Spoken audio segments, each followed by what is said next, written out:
வணக்கம் மக்களே, welcome to Tamil factory. கடந்த பாகத்துல கிருஷ்ணர் ஏதோ ஒரு காரணத்துக்காக விதுரரை பார்த்து பயந்தார்னு நாம பார்த்தோம். அந்த காரணத்தின் முனையில் இருப்பது விதுரரின் நீண்ட நாள் தேடலுக்கு கிடைத்த ஒரு அற்புதம். பீஷ்மருக்கு தன்னுடைய மரணத்தையே நிர்மாணிக்கும் சக்தி இருந்துச்சு. கர்ணனுக்கு இந்த உலகத்தில் இருக்கிற எந்த ஆயுதமும் துளைக்காத கவச குண்டலம் இருந்துச்சு. அஸ்வத்தாமன் இறங்கினான்னா போர்க்களத்துல அந்த ஈசனுடைய சக்தியே அவனிடம் இருந்து வெளிப்படும்.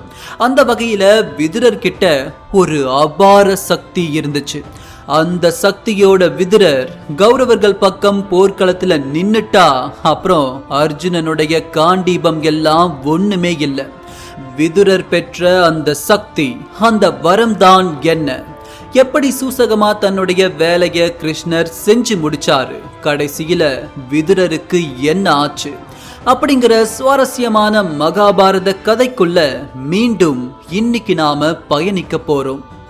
எப்பவும் போல இந்த பதிவை அமர உட்கார்ந்து முழுசா பாருங்க. இது தமிழ் ஃபேக்டரியின் மிஸ்டீரியஸ் மித்தாலஜிஸ் உங்கள் வழியில்.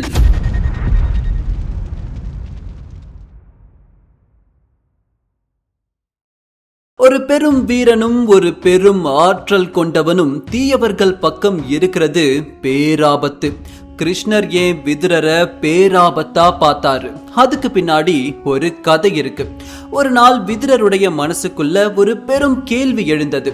உண்மையான பலம் எது? ஆயுதமா, அதிகாரமா, இல்லை தர்மமா? இந்த சந்தேகத்துக்கான பதில தெரிஞ்சுக்க விதுரர் தீவிரமான தவத்தை மேற்கொண்டாரு. கங்கை கரையில பல வருடங்கள் உண்ணாமல் உறங்காமல் அவர் சொன்ன ஒரே மந்திரம் நாராயணா, நாராயணா, நாராயணா. அவருடைய தவம் உச்சத்தை எட்டிய போது ஆகாயம் பிளந்தது. நீல ஒளியில் சங்கு சக்கரத்தோடு மகாவிஷ்ணு தோற்றம் கொடுத்தாரு. விதுரர் அதிர்ச்சி அடையல. பேரானந்தத்துல அவருடைய கண்கள் கண்ணீரை விட்டுச்சு. அப்போ எல்லையற்ற ஆற்றல் கொண்ட பிரபஞ்சம் முழுவதும் பரவி இருக்கும் அந்த பரமாத்மாவை பார்த்து இந்த உலகத்துல உண்மையான பலம் எதுன்னு விதுரர் கேட்கிறாரு. மெல்லிய புன்னகை சிந்திய விஷ்ணு பகவான், தர்மம் தான் இந்த உலகத்தில் பெரும் பலம். ஆனால் தர்மத்தை காக்க சில நேரம் ஆயுதமும் தேவை. அந்த ஆயுதம் உன் உள்ளத்தில் மட்டுமல்ல, உன் கரங்களிலும் இருக்க வேண்டும் அப்படின்னு சொன்னவர் தன்னுடைய திவ்ய வில்லான கோவர்தன வில்ல விதுரருக்கு வரமா கொடுக்கிறாரு. இது அதர்மத்திற்கு எதிராக மட்டுமே இழுக்கப்படும் வில். கோபத்தில் இழுத்தால் அது உடைந்துவிடும். தர்மத்திற்காக இழுத்தால் உன் எதிரி ஆயுதமே இல்லாமல் தோல்வியடைவான் அப்படின்னு சொல்லிட்டு மகாவிஷ்ணு போயிட்டாரு. இங்க மறைமுக பொருள் என்னன்னா, விதுரர் இந்த வில்ல கையில ஏந்தி போர்க்களத்துல நின்னாருன்னா அர்ஜுனன் கிருஷ்ணராலேயே விதுரரை ஜெயிக்க முடியாது. அந்த ஈசனும் விஷ்ணுவும் தான் கோவர்தன வில்ல வீழ்த்த இறங்கி வரணும். இப்பேற்பட்ட பலம் பொருந்திய விதுரரை எப்படியாவது போர்க்களத்துல இருந்து விலக்கி வைக்கணும்னு கிருஷ்ணர் ஒரு திட்டத்தோட தான் அஸ்தினாபுரத்துக்கு வந்தாரு. இந்த பக்கம் வரப்போற கிருஷ்ணரை தன் பக்கம் இழுக்கிறதுக்காக மேல தாள வாத்தியங்கள், நாடெங்கும் ஆரவாரங்கள், பெரும் விருந்து, இது எல்லாத்தையும் அமைச்சு துரியோதனன் காத்திருந்தான். கிருஷ்ணர் நாட்டுக்குள்ள வரும்போது துரியோதனன் வரவேற்க முன்னாடி போனான். அப்போ கிருஷ்ணர் சொன்னதுதான் இந்த கட்டத்துல முக்கியமான திருப்பு முனை. துரியோதனா, நான் இங்கு வந்திருப்பது உறவினனாக அல்ல, பாண்டவர்களின் தூதுவனாக. ஆக தூதுவன் எதிரிகளின் நாட்டிலிருந்து விருந்து உண்பதோ உபசாரம் பெற்றுக்கொள்வதோ உசிதமல்ல. இது எல்லாத்தையும் சொல்லி முடிச்சுட்டு கடைசியா ஒரு வார்த்தைய போடுறாரு கிருஷ்ணர். ஆகவே நான் என் சிறிய தாதை விதுரர் வீட்டிற்கு சென்று தங்கிக் கொள்கிறேன். இப்படி சொல்லி துரியோதனனுடைய அகம்பாவத்தையும் கோபத்தையும் சீண்டி விடுறாரு. துரியோதனன் மனசுக்குள்ள கோபம் கலந்த சந்தேகம். கிருஷ்ணர் விதுரர் கிட்ட போறாருன்னா கண்டிப்பா விதுரரை அவர் பக்கம் இழுப்பாரு. விதுரர் என்னைக்குமே நம்மளுடைய பக்கம் பேசினதே கிடையாது. கண்டிப்பா அவர் நமக்கு துரோகம் செய்வார். அப்படின்னு அவன் மனசுக்குள்ள எண்ண ஓட்டங்கள் ஒரு கணக்கு போட ஆரம்பிச்சது. இதே சற்று தள்ளி நின்னுகிட்டு இருந்த விதுரருக்கோ பெரும் மகிழ்ச்சி. விதுரர் கிருஷ்ணருடைய பரம பக்தர். அவரை தன் உயிருக்கு மேலான நண்பராகவும் வழிகாட்டியாகவும் தான் விதுரர் இதுவரைக்கும் பார்த்து வந்தாரு. கிருஷ்ணருக்கும் பாண்டவர்களுக்கு அப்புறம் விதுரர் மேலதான் மிகுந்த அன்பும் மரியாதையும் நிறைய இருந்துச்சு. பேரன்போட கிருஷ்ணர் விதுரருடைய ஒரு கைய பிடிக்கிறாரு. உணர்ச்சி பொங்க அவரை கூட்டிக்கிட்டு விதுரரும் தன்னுடைய இல்லத்துக்கு போறாரு. எரிச்சலோட இத துரியோதனன் பார்த்துக்கிட்டு இருந்தான். வீட்டுக்கு போன பிறகு விதுரர் என்ன பண்றாருன்னா, கிருஷ்ணரை அமர வச்சுட்டு பழத்தை உரிச்சு கிருஷ்ணரை பார்த்துக்கிட்டே சதை பகுதியை கீழே போட்டுட்டு தோலை எடுத்து அவருக்கு ஊட்டி விடுறாரு. கிருஷ்ணரும் பரிபூரண மகிழ்ச்சியோட அந்த தோலை சாப்பிட்டாரு. கிருஷ்ணர் மேல கொண்ட அன்பால தான் என்ன செய்யறோங்கிறதே விதுரருக்கு புரியல. இருந்தும் தன் பக்தனுடைய அன்புக்கு பழத்தின் தோலே கிருஷ்ணருக்கு பரம விருந்தா இருந்துச்சு. அடுத்த நாள் காட்சி ஹஸ்தினாபுர அரண்மனைக்கு மாறுது. அவைக்கு மத்தியில தனியா கிருஷ்ணர் நின்னுக்கிட்டு இருந்தாரு. அவையோர்கள் எல்லோரும் சூழ்ந்திருக்க கிருஷ்ணர் மெல்ல வாய் திறந்தாரு. அரசர் திருதராஷ்டிரனுக்கு என் சிரம் தாழ்த்திய வணக்கங்கள். சூதில் தோற்ற பாண்டவர்கள் கொடுத்த வாக்கின்படி 12 வருடங்கள் வனவாசமும் 13வது வருடம் ஹன்யாதவாசமும் இருந்துவிட்டு நாடு திரும்பி இருக்கின்றனர். இப்போது இழந்த தங்கள் நாட்டை திரும்ப கேட்கின்றனர். மன்னரும் கொடுத்த வாக்கை காப்பாற்றுவார் என்று நம்புகிறேன். இப்படியா கிருஷ்ணர் சொல்லி முடிக்க திருதராஷ்டிரன் பேச வாய் எடுக்கும் போது சத்தம் வேறு பக்கம் இருந்து வந்துச்சு. அது துரியோதனன் தான். பராக்கிரமம் பொருந்திய கிருஷ்ணர் பாண்டவர்களுக்கு தூதுவராக வந்தது வேடிக்கையிலும் வேடிக்கை. இருக்கட்டும், பாண்டவர்களுக்கு என் இன்ப செய்தியை கூறுங்கள். அவர்களின் நாடு இன்று அஸ்தினாபுரத்தின் நாடு. அது திரும்ப வழங்கப்படாது. அப்போ கிருஷ்ணர் சொல்றாரு, உன் வார்த்தை வருங்காலத்தில் பெரும் விளைவுகளை ஏற்படுத்தும். அதை உணர்ந்து உரையாடு. ஆம், தெரியும், போர்தானே. அதற்குதான் நீண்ட காலம் காத்திருக்கிறேன். துரியோதனா, இது உன்னுடைய விதியை மட்டுமல்ல, இந்த அவையில் கூடியிருக்கும் அனைவரின் விதியையும் பாதிக்கக்கூடியது. பாண்டவர்களுக்கு அவர்கள் ஆட்சி செய்ய 5 சிறு தேசங்களையாவது கொடு. இதுக்கு துரியோதனன் கிட்ட இருந்து வந்த பதில், முடியாது. துரியோதனா, வரலாறை மறக்காதே. தர்மப்படி இந்த அரியாசனம் தருமனுக்கே சொந்தமானது. பாண்டவர்கள் ஆட்சி செய்ய 5 மாகாணங்களையாவது கொடு. இதற்கும் அவனிடமிருந்து வந்த பதில், முடியாது. கடைசியா கிருஷ்ணர் கேட்கிறாரு, துரியோதனா, பாண்டவர்களின் தூதுவனாக கேட்கிறேன். தர்மத்தின் பிடியிலிருந்து தப்பிப்பதற்கு நான் அளிக்கும் கடைசி வாய்ப்பு. பாண்டவர்கள் ஆட்சி செய்ய 5 ஊர்களையாவது கொடு. அப்போ துரியோதனன் சொல்றான், ஒரு பிடி நிலம் கூட இங்கிருந்து பாண்டவர்களால் எடுத்து செல்ல முடியாது.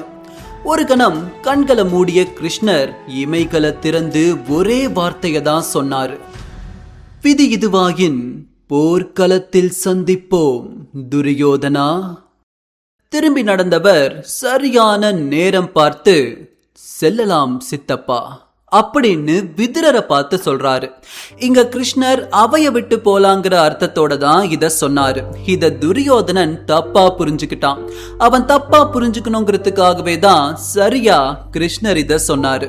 அடுத்த கணம் விஷத்தனமான வார்த்தைகள் அவனுடைய நாவில் இருந்து வந்தது. துரோகி விதுரா, கண்ணனை அந்தரங்க உபசரிப்பு செய்யும் போதே அஸ்தினாபுரத்திற்கு துரோகம் இழைக்கப் போகிறாய் என்று எனக்கு தெரியும். கேவலம் ஒரு வேசியின் மகன்தானே நீ. கொடுப்பது யாராகினும் அதை வாங்கிக் கொண்டு உறவாடுவதுதானே உன் வேசி குலத்தின் பழக்கம். உண்ட இடத்திற்கு துரோகம் செய்யும் ஒரு ஈனப்பிறவி விதுரா அப்படின்னு அவன் வார்த்தைகளை அனல் மாதிரி கொட்ட கிருஷ்ணர் மெல்ல திரும்பி விதுரரை பார்த்தாரு. இதுவரைக்கும் எத்தனையோ முறை துரியோதனன் விதுரரை அசிங்கப்படுத்தி இருக்கான். இந்த தருணம் தன் தாய அவன் தவறா பேசியத விதுரர் மனம் பொறுக்கவே இல்லை. முதல் முறையா அவருடைய கோபம் உச்சத்தை தொட்டுச்சு, கண்கள் சிவந்துச்சு. துரியோதனா, அதர்மத்தின் உச்சாணி கொம்பில் நீ அமர்ந்திருக்கிறாய்.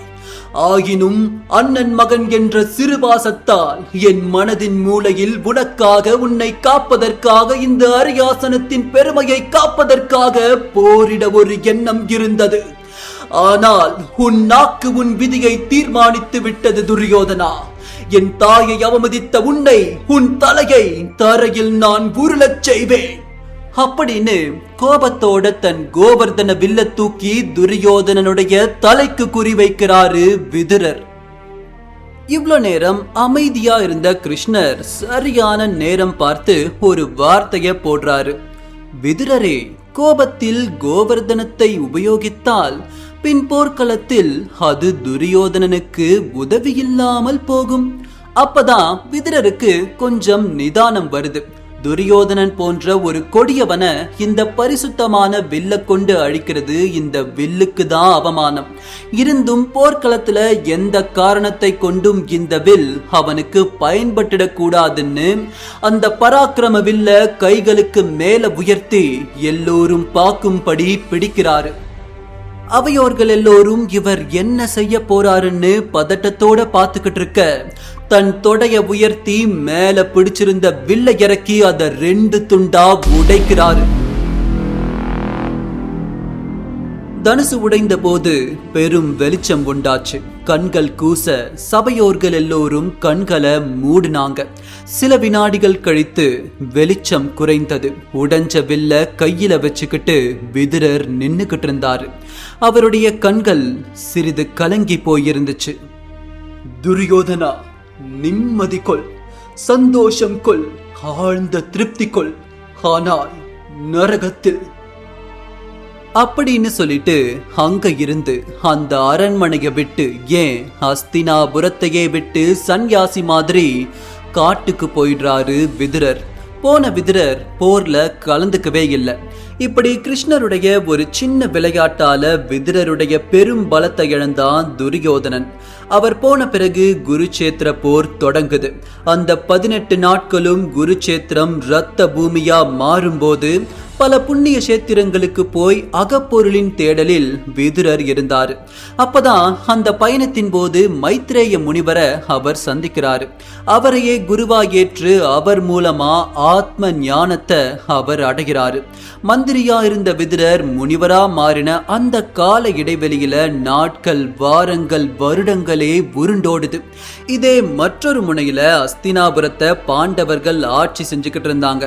ஆமா, அந்த குருச்சேத்திர போர்க்களம் துரியோதனன், கர்ணன், பீஷ்மர், சகுனி, துரோணர் இப்படி பல பேரை குடிச்சிருந்துச்சு. கௌரவர்கள் வீழ்த்தப்பட்டு தர்மம் நிலைநாட்டப்பட்டு தர்ம புதல்வனான யுதிஷ்டிரன் அரியணை ஏறி நாட்டை ஆட்சி செய்ய ஆரம்பிச்சிருந்தாரு. தன்னுடைய 100 புதல்வர்களையும் இழந்த திருதராஷ்டிரனுக்கு கண்கள்ல மட்டும் இல்ல, இப்போ அவரை சுற்றிலுமே இருட்டுதான் இருந்துச்சு. ஒரு இருண்ட அறையில திருதராஷ்டிரன் அமர்ந்திருக்க, அறைக்குள்ள யாரோ நுழைகிற காலடி சத்தம் கேட்டுச்சு. யார் உள்ள வர்றதுன்னு திருதராஷ்டிரன் கேட்க, அந்த உருவத்துக்கிட்ட இருந்து எந்த பதிலும் வரல. திருதராஷ்டிரன் கிட்ட வந்த அந்த உருவம் அவருடைய 2 கரங்களையும் பிடித்து தன் முகத்துல வச்சுது. அடுத்த கணம் திருதராஷ்டிரனுடைய கண்களில் கட்டுக்கடங்கா நீர்த்திவலை. அந்த உருவத்தை கட்டி தழுவி கதறி எழுதாரு திருதராஷ்டிரன். அப்பவும் அந்த உருவம் எதுவுமே பேசல. அழுதுகிட்டே திருதராஷ்டிரன் சொன்னாரு, எங்கிருந்தாய் விதுரா? இவ்வளவு காலங்கள் எங்கிருந்தாய்? போய்விட்டது விதுரா, அனைத்தும் போய்விட்டது. என் 100 புதல்வர்கள் போர்க்களத்தோடு போய்விட்டார்கள். இந்த பெரும் ராஜ்யம் இந்த போரின் பின் போய்விட்டது. நான் பெற்ற மரியாதை காற்றோடு போய்விட்டது. நடைப்பிணமாக இருக்கிறேன் விதுரா. அடுத்த வேளை உணவுக்கு கூட பாண்டவர்களிடம் ஒரு யாசகனாக கூனி குறுகி நிற்கிறேன் விதுரா, என் சகோதரா.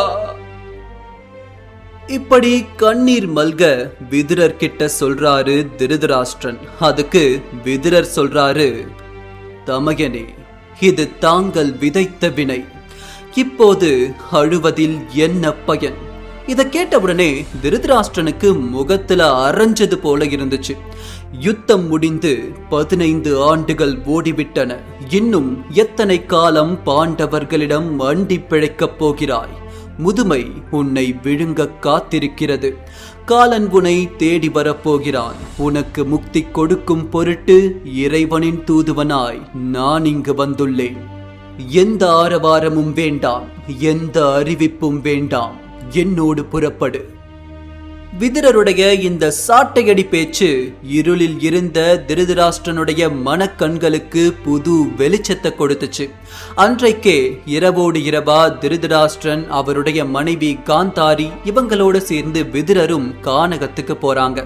ஒரு தம்பியா தொடங்கி ஒரு மந்திரியா வளர்ந்து கடைசியில தன் அண்ணனுக்கு முக்தி காட்டும் குருவா விதுரருடைய விஸ்வரூபம் இங்க வெளிப்படுது. கானகத்துக்கு போன பிறகு அந்த கடுமையான சூழல்ல சில காலங்கள்லயே திருதராஷ்டிரன் இறந்து போறாரு. அவரோடவே அவர் மனைவியும் உயிர் விடுறாங்க. தன்னுடைய நேரமும் நெருங்கியதை உணர்ந்த விதுரர் ஒரு முக்கியமான காரணத்துக்காக கடும் தவத்துல உட்கார்றாரு. உணவு எதையும் எடுத்துக்காம காற்றை மட்டுமே குடித்து அவருடைய கடுமையான தவம் தொடர்ந்துச்சு. அவர் உடல் மெலிந்து தேகம் சுருங்கி குச்சி மாதிரி மாறுது. அந்த தருணம் அவரை சுத்தி ஒரு தெய்வீக ஒளி பரவுச்சு. இந்த தருணம் காட்டுக்குள்ள தருமன் விதுரரை பார்க்க வந்தான். நடக்கிற காட்சியை பார்த்து அதிர்ந்து போனான். ஒரு மரத்துக்கடியில விதுரர் ஒரு துளி அசைவு கூட இல்லாம அப்படியே சிலை மாதிரி அமர்ந்திருந்தாரு. அவர் உடல் முழுக்க புழுதி, மெலிந்த உடல், மேல ஆங்காங்கே பாசி பிடித்து கரையான் புற்றுகள் வளர்ந்திருந்தது. தருமன் சித்தப்பான்னு கத்திக்கிட்டே ஓடுனான். விதுரர் கிட்ட இருந்து எந்த அசைவும் இல்லை. ஆனா ஒரு மர்மமான நிகழ்வு நடந்துச்சு. மெல்ல அவர் கண்கள் திறந்தது. அதிலிருந்து ஒரு அற்புதமான ஒளிப்பிழம்பு வெளிப்பட்டது. அது நேரா போய் தருமனோட சேர்ந்து கலந்தது. அடுத்த கணம் புழுதி மண்டியிருந்த அவருடைய உடல் சாம்பலா போய் கீழே விழுது. இதுக்காக தான் விதுரர் தன் உயிரை பிடிச்சுக்கிட்டு இவ்வளவு காலங்கள் காத்திருந்தாரு. அந்த மாபெரும் ரகசியம் என்னன்னா, விதுரரும் சரி தருமனும் சரி வேற வேற கிடையாது. அவங்க 2 பேருமே தர்மத்தின் வடிவம்தான். இப்போ விதுரருடைய உடல், ஆற்றல், பலம், ஞானம் அனைத்துமே அந்த தர்மத்தோடவே போய் சேர்ந்துடுச்சு. ஒரு தாதி பெண்ணின் மகனாக பிறந்து உலகிற்கே நீதியை சொல்லி இறுதியில் தர்மத்துடனே போய் 2 கலந்த விதுரரின் பயணம் மகாபாரதத்தின் மிக உன்னதமான ஒரு காவிய பயணம். உலகம் அவரை ஒரு தாசி மகன் என்று தள்ளிய போது பரந்தாமன் விதுரரின் குடிசைக்கு சென்று பழத்தின் தோலை அமிர்தமாக உண்டார். ஏனென்றால் துரியோதனனின் மாளிகையில் அதிகாரம் இருந்தது. ஆனால் விதுரரின் குடிசையில் மட்டும்தான் அன்பும் அறமும் இருந்தது. அரியணை ஏறாத அந்த அறத்தின் குரல் நமக்கு போதிக்கும் பாடம் ஒன்றே ஒன்றுதான். சூழ்நிலைகள் நம்மை எங்கு வேண்டுமானாலும் பிறப்பெடுக்க வைக்கலாம். ஆனால் நம் ஒழுக்கமும் தர்மமும் மட்டுமே நம்மை வரலாற்றில் நிலைக்க வைக்கும். விதுரர் என்பது ஒரு பெயர் அல்ல, அது நமக்குள் இருக்கும் மனசாட்சி. காலங்கள் கடந்தாலும் அநீதிக்கு எதிராக ஒரு குரல் எங்காவது ஒலித்துக் கொண்டிருந்தால் அங்கே விதுரன் வாழ்ந்து கொண்டிருப்பார். மகாபாரதம் என்னும் பெரும் கடலை படிக்க படிக்க கேட்க கேட்க எண்ணற்ற வீரர்கள், எண்ணற்ற கதாபாத்திரங்கள். ஒவ்வொரு முறை படிக்கும் போதும் ஒரு புது அனுபவம். அப்படிப்பட்ட மகாபாரத இதிகாசத்துடைய முழு கதையையும் ஒரு பெரும் தொடர் பதிவுகளா வெளியிட நாங்க தயாரா இருக்கிறோம். உங்களுக்கு இதுல ஆர்வம் இருக்கா? துவாபர யுகம் தொடங்கி கலியுகத்துடைய ஆரம்பம் வரைக்கும் தொடரும் மகாபாரத இதிகாசத்தை கதை வடிவில கேட்க உங்களுக்கு விருப்பம் இருந்தா, உங்களுக்கு பிடிச்ச மகாபாரத கதாபாத்திரத்தை கீழே கமெண்ட் செக்ஷன்ல சொல்லுங்க. விரைவில் அகிலம் போற்றும் பாரதத்தில் நாம் சந்திக்கலாம். நன்றி.